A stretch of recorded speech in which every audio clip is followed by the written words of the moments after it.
जय हिंद मेरे प्यारे दोस्तों। आज है 6 जनवरी 2025 और आज के जितने भी महत्वपूर्ण करंट अफेयर्स होंगी और स्टैटिक जीके होंगी वो सभी हम इस वीडियो में डिस्कस करेंगे। तो आइए शुरू करते हैं आज का महत्वपूर्ण current affairs with static GK. आज का पहला प्रश्न है, राष्ट्रीय पक्षी दिवस कब मनाया जाता है? तो 5 जनवरी को मनाया जाता है राष्ट्रीय पक्षी दिवस दोस्तों। अच्छा दोस्तों, आप बता दो कमेंट बॉक्स में कि पक्षियों का अध्ययन करने वाला विज्ञान क्या कहलाता है। अब देखो, जनवरी महीने में कौन कौन से महत्वपूर्ण दिवस मनाए गए हैं। तो वैश्विक परिवार दिवस 1 जनवरी, DRDO स्थापना दिवस 1 जनवरी, विश्व अंतर्मुखी दिवस 2 जनवरी, अंतर्राष्ट्रीय मन एवं शारीरिक स्वास्थ्य दिवस 3 जनवरी, सावित्रीबाई फूले की जयंती 3 जनवरी, विश्व ब्रेल दिवस 4 जनवरी और पहला लोकपाल दिवस जो मनाया जाएगा ये 16 जनवरी 2025 को मनाया जाएगा।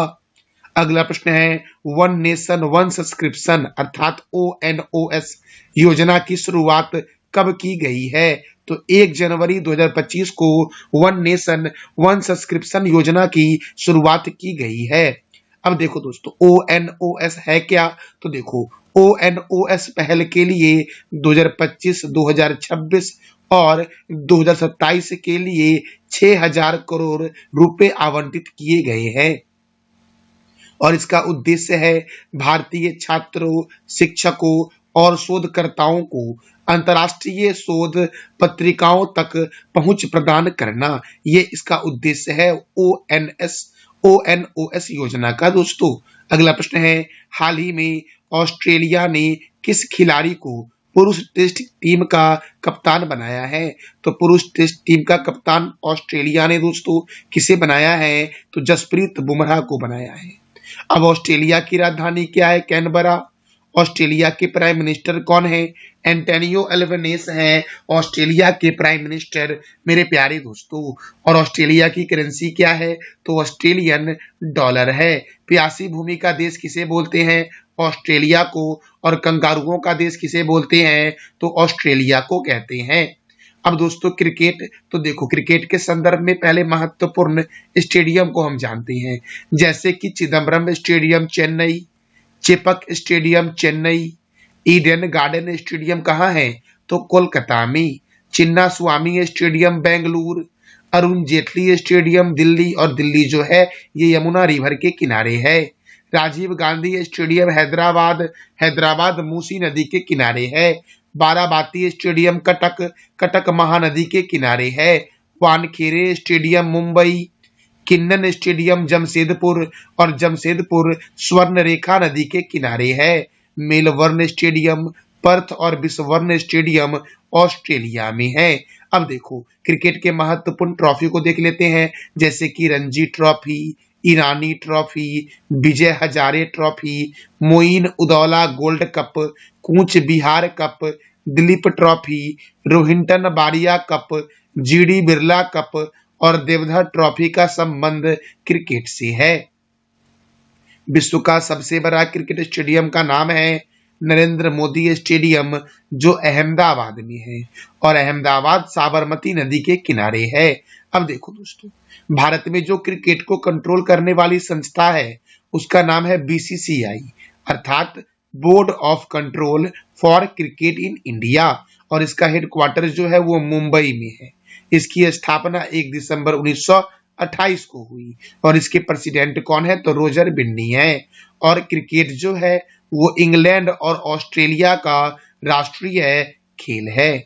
अगला प्रश्न है, कहाँ 18वां प्रवासी भारतीय दिवस सम्मेलन का आयोजन किया जाएगा?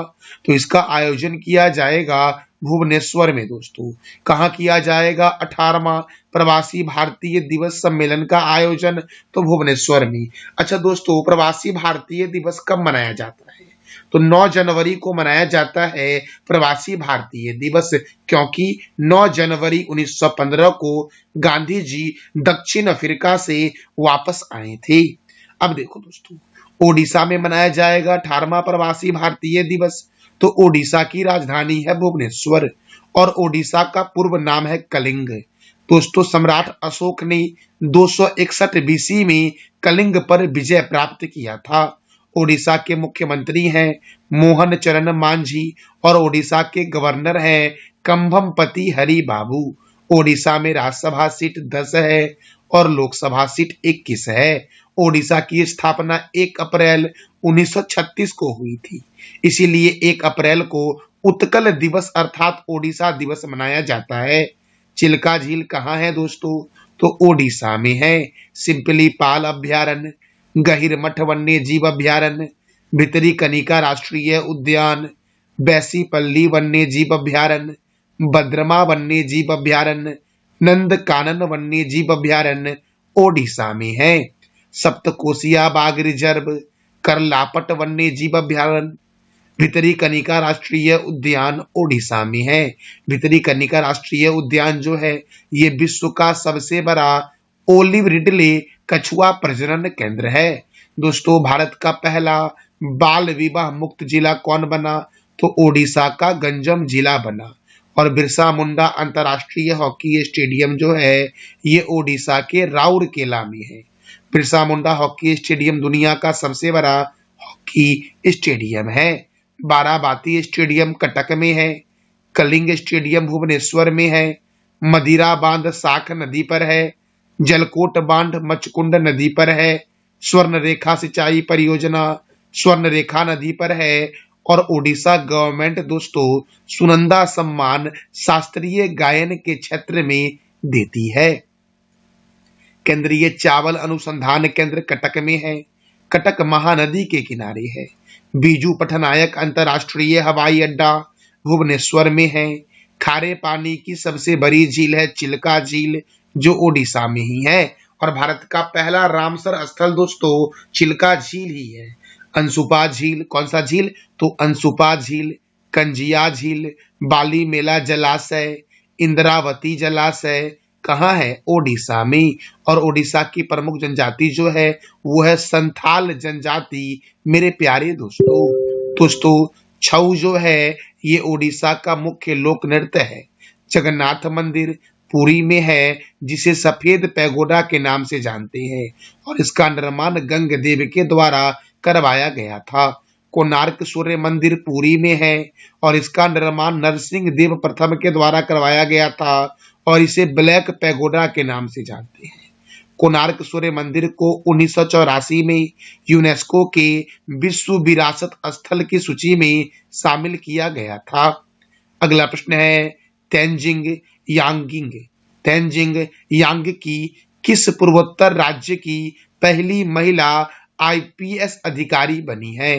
तो अरुणाचल प्रदेश की पहली महिला आईपीएस अधिकारी कौन बनी है? तो तेंजिंग यांगकी दोस्तों कौन बनी है? तेंजिंग यांगकिंग पूर्वोत्तर राज्य अरुणाचल प्रदेश की पहली महिला आईपीएस अधिकारी बनी है। और पूर्वोत्तर भारत का जो सबसे बड़ा राज्य है क्षेत्रफल में वो अरुणाचल प्रदेश है और सबसे छोटा राज्य जो पूर्वोत्तर भारत का है वो सिक्किम है दोस्तों।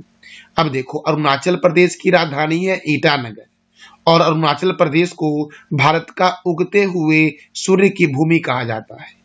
अरुणाचल प्रदेश के गवर्नर हैं कैवल्य त्रिविक्रम परनाइक। अरुणाचल प्रदेश के मुख्यमंत्री हैं पेमा खांडू और यहाँ पर राज्यसभा 1 है और लोकसभा 2 है।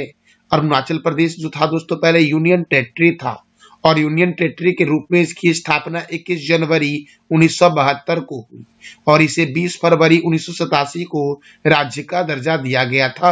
अर्थात यह भारत के राज्य पूर्णतः राज्य का दर्जा दिया गया था। अरुणाचल प्रदेश को ये 20 फरवरी 1987 को दिया गया था। पखुई वन्य जीव अभ्यारण्य, नामदफा बाघ रिजर्व, कमलांग बाघ रिजर्व, मौलिंग राष्ट्रीय उद्यान, दिबांग घाटी वन्य जीव अभ्यारण्य, टैली घाटी वन्य जीव अभ्यारण्य अरुणाचल प्रदेश में है। बोमडिला दर्रा, यांग्याप दर्रा और दीफू दर्रा अरुणाचल प्रदेश में है। संगेस्तर झील या संगेस्तर तसो अरुणाचल प्रदेश में है और संगेस्तर झील को कोयली झील के नाम से जानते हैं। पासीघाट हवाई अड्डा अरुणाचल प्रदेश में है। सेला सुरंग ईटानगर में है। ब्रह्मपुत्र नदी जो है ये भारत में प्रवेश करती है अरुणाचल प्रदेश के यांग्याप दर्रे के पास से। और अरुणाचल प्रदेश का प्राचीन नाम क्या है दोस्तों? तो नेफा है। अच्छा मेरे प्यारे दोस्तों, ब्रह्मपुत्र नदी जो है ये निकलती है तिब्बत के मानसरोवर झील से, और ब्रह्मपुत्र नदी को तिब्बत में किस नाम से जानते हैं ये आप बता दो कमेंट बॉक्स में मेरे प्यारे दोस्तों। अगला प्रश्न है, पारिस्थितिकी तंत्र सेवाओं को ग्रीन जीडीपी से जोड़ने वाला पहला राज्य कौन बना है? तो छत्तीसगढ़ दोस्तों पारिस्थितिकी तंत्र सेवाओं को ग्रीन जीडीपी से जोड़ने वाला भारत का पहला राज्य बन गया है। तो छत्तीसगढ़ के मुख्यमंत्री और राज्यपाल का नाम आप दोस्तों कमेंट बॉक्स में बताओ। देखो छत्तीसगढ़ में इंद्रावती राष्ट्रीय उद्यान है, कंगार वैली राष्ट्रीय उद्यान है, गुरु घासीदास बाघ रिजर्व है, उदंती सीता नदी बाघ रिजर्व है, लिमरू हाथी अभ्यारण्य है, पिंगला बाघ रिजर्व है। कहाँ है? तो छत्तीसगढ़ में है। धान की डलिया के उपनाम से जानते हैं छत्तीसगढ़ को। चित्रकूट झरना को भारत का नियाग्रा जलप्रपात कहते हैं। और दोस्तों छत्तीसगढ़ का पड़ोसी राज्य कौन कौन है? तो उत्तर प्रदेश, मध्य प्रदेश, झारखंड, ओडिशा, तेलंगाना, महाराष्ट्र और आंध्र प्रदेश। दुधवा बांध महानदी पर दोस्तों बना हुआ है। गागरेल बांध महानदी पर है। स्वामी विवेकानंद हवाई अड्डा रायपुर में है। और मैंने तुरंत बताया आपको अभी कि चित्रकूट झरना को भारत का नियाग्रा जलप्रपात कहते हैं, और ये कहाँ है? तो छत्तीसगढ़ में है। छत्तीसगढ़ के पहले आदिवासी मुख्यमंत्री कौन है? तो विष्णुदेव साय है मेरे प्यारे दोस्तों। अगला प्रश्न है, केंद्र सरकार ने राष्ट्रीय स्वच्छ गंगा मिशन के अंतर्गत उत्तर प्रदेश के लिए कितने करोड़ रुपए की परियोजना को मंजूरी दी है? तो 272 करोड़ रुपए की परियोजना को राष्ट्रीय स्वच्छ गंगा मिशन के लिए उत्तर प्रदेश को दोस्तों मंजूरी दी है। तो उत्तर प्रदेश के प्रमुख गृह सचिव कौन बने हैं? संजय प्रसाद बने हैं मेरे प्यारे दोस्तों। अब उत्तर प्रदेश की राजधानी है लखनऊ। उत्तर प्रदेश के मुख्यमंत्री हैं योगी आदित्यनाथ, और यहाँ के गवर्नर है आनंदीबेन पटेल। उत्तर प्रदेश में राज्यसभा 31 है और लोकसभा 80 है। दुधवा राष्ट्रीय उद्यान, हस्तिनापुर वन्य जीव अभ्यारण्य, रानीपुर वन्य जीव अभ्यारण्य, चंद्रप्रभा वन्य जीव अभ्यारण्य, सुर सरोवर वन्य जीव अभ्यारण्य, पखीरा वन्य जीव अभ्यारण्य, पिलभित राष्ट्रीय उद्यान, अमानगढ़ बाघ रिजर्व और लाख बहोसी अभ्यारण्य उत्तर प्रदेश में है। राष्ट्रीय राजमार्गों का चौराहा के नाम से जानते हैं कानपुर को, और कानपुर है गंगा नदी के किनारे। नवाबों के शहर के नाम से जानते हैं लखनऊ को, और लखनऊ है गोमती नदी के किनारे। उत्तर भारत का मैनचेस्टर कानपुर को कहते हैं दोस्तों। दक्षिण भारत का मैनचेस्टर किसे कहते हैं? तो ये आप बता दो कमेंट बॉक्स में। देखो दोस्तों, भारत का मैनचेस्टर अहमदाबाद को कहते हैं, उत्तर भारत का मैनचेस्टर कानपुर को कहते हैं, और दक्षिण भारत का मैनचेस्टर किसे कहते हैं ये आपको बताना है कमेंट बॉक्स में। ध्यानचंद स्टेडियम लखनऊ में है, ग्रीन पार्क स्टेडियम कानपुर में है, भारतीय चीनी तकनीकी संस्थान कानपुर, भारतीय दलहन शोध संस्थान कानपुर, केंद्रीय औद्योगिक विश्वविज्ञान अनुसंधान केंद्र लखनऊ, केंद्रीय औषधि अनुसंधान केंद्र कहाँ है? तो लखनऊ में है। केंद्रीय वनस्पति अनुसंधान केंद्र लखनऊ में है। बीरबल सहनी जीवाश्म विज्ञान संस्थान लखनऊ। सिडबी का हेडक्वार्टर लखनऊ में है, और सिडबी का स्थापना कई बार पूछा गया एग्जाम में। तो सिडबी की स्थापना कब हुई? 2 अप्रैल 1990 को। चौधरी चरण सिंह अंतर्राष्ट्रीय हवाई अड्डा लखनऊ में है। लाल बहादुर शास्त्री अंतर्राष्ट्रीय हवाई अड्डा वाराणसी में है, और वाराणसी गंगा नदी के किनारे है। वाल्मीकि अंतर्राष्ट्रीय हवाई अड्डा अयोध्या में है, और अयोध्या दोस्तों सरयू नदी के किनारे है। अगला प्रश्न है, हाल ही में किस देश की नौसेना द्वारा 20 भारतीय मछुआरों को रिहा किया गया है? तो श्रीलंका की नौसेना के द्वारा दोस्तों। किसके द्वारा? तो श्रीलंका की नौसेना के द्वारा 20 भारतीय मछुआरों को रिहा किया गया है। दोस्तों श्रीलंका की राजधानी क्या है? श्री जयवर्धनपुरम कुट्टे। श्रीलंका के राष्ट्रपति है अनुराग कुमार दिसानायके, और यहाँ के प्रधानमंत्री हैं हरणी अमर सूर्या। श्रीलंका की पहली महिला मुख्य न्यायमूर्ति थी सिरानी भंडारनाइके और दूसरी महिला मुख्य न्यायमूर्ति बनी है मुर्दू फर्नांडो। दोस्तों, दिव्यांग क्रिकेट चैंपियन ट्रॉफी का आयोजन श्रीलंका में ही होगा। अगला प्रश्न है, दुनिया का सबसे बड़ा अफीम उत्पादक देश कौन बना है? तो म्यांमार बना है दुनिया का सबसे बड़ा अफीम उत्पादक देश। दोस्तों, म्यांमार की राजधानी क्या है? तो नई पैताओ है म्यांमार की राजधानी। दोस्तों, म्यांमार की राजधानी क्या है? नई पैताओ। और म्यांमार का दोस्तों प्राचीन नाम क्या है? तो म्यांमार का प्राचीन नाम है मेरे प्यारे दोस्तों बर्मा। क्या नाम है म्यांमार का प्राचीन नाम? तो क्या बोलोगे आप? म्यांमार का प्राचीन नाम है दोस्तों वर्मा। और म्यांमार के प्राइम मिनिस्टर कौन बने हैं? तो मिन आंग हाइंग बने हैं म्यांमार के प्राइम मिनिस्टर। और चक्रवात से प्रभावित म्यांमार के लिए भारत ने ऑपरेशन करुणा शुरू किया। तो ऑपरेशन करुणा दोस्तों भारत सरकार ने किसके लिए शुरू किया? म्यांमार के लिए। चक्रवात से प्रभावित दोस्तों म्यांमार के लिए शुरू किया है। अगला प्रश्न है, भोपाल गैस त्रासदी के 40 वर्ष के बाद जहरीले कचरे को कहां पहुंचाया गया है? दोस्तों, भोपाल गैस त्रासदी के 40 वर्ष बाद जो जहरीला कचरा था वहां पर उसे कहां पहुंचाया गया है? तो उसे पहुंचाया गया है मध्य प्रदेश के धार में। दोस्तों, कहां पहुंचाया गया है? मध्य प्रदेश के धार में। और मध्य प्रदेश के धार जिले के पीथमपुरा औद्योगिक क्षेत्र में पहुंचाया गया है। देखो दोस्तों, जो भोपाल में गैस का रिसाव हुआ था वो मिथाइल आइसोसाइनाइट गैस का रिसाव हुआ था। 2 से 3 दिसंबर की रात भोपाल गैस त्रासदी में जान गंवाने वाले लोगों को याद करने के लिए राष्ट्रीय प्रदूषण नियंत्रण दिवस 2 दिसंबर को मनाया जाता है।